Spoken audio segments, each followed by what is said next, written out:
Hello everyone, আবার চলে এসেছি আমি অ্যাজ প্রমিসড। কালকে প্রমিস করেছিলাম যে রোজ একবার করে হলেও অন্তত আমি ক্যামেরার সামনে আসবো। তো আজকে একটা রিজন পেয়েছি ক্যামেরার সামনে আসার, মানে এখন রিজন দেখিয়ে দেখিয়ে ক্যামেরার সামনে আসতে হয়, আগে তো সেটা হতো না। আমি হেয়ার কাট করেছি এবং কালার করেছি। See? কেমন লাগছে দেখতে, আর কালকে যে ভিডিওটা দেখেছিলেন তাতে আমাকে কেমন লাগছিল, আর আজকের যে ভিডিওটা তাতে আমাকে মানে আজকের ভিডিওটাতে, হ্যাঁ ভিডিওই তো, ভিডিওটাতে আজকে আমাকে কেমন লাগছে এটা অবশ্যই জানাবেন।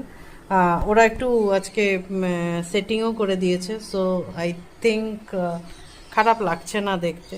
আমি এর পরের বার হাইলাইটটা করব। এখনো পর্যন্ত হাইলাইটটা দেখুন কিছুটা আছে, মানে এইখানটাতে হাইলাইটটা বোঝা যাচ্ছে কিছুটা। এটা অনেক দিন, প্রায় 5-7 মাস আগে করেছিলাম, মানে যখন বাবা ভালো ছিল আর কি, মানে তখনও বাবা অতটা মানে চলে যাওয়ার মতো অসুস্থ হয়ে যায়নি। তো গিয়েছিলাম, গিয়ে কালার করিয়েছিলাম এবং তখন হাইলাইট করেছিলাম, রেড হাইলাইট করেছিলাম। আপনারা আজকে জানাবেন যে এর পরের বার যখন আমি করবো তখন কোন কালারের হাইলাইট করবো। এটা কাইন্ড অফ রেড হাইলাইটই আছে, তো এর পরের বার কোন কালারটা করব হাইলাইট করতে গেলে সেটা অবশ্যই আমাকে কমেন্ট করে জানাবেন, আর আমাকে কেমন লাগছে বলবেন। আর আরেকটা কথা, সেটা হলো আমি আমার যে হেয়ার কাটের পরে যে ছবিগুলো আমি ওর যে হেয়ার কাট করছিল স্টাইলিস্ট, তাকে দিয়ে আমি ছবিটা তুলিয়ে নিয়েছি।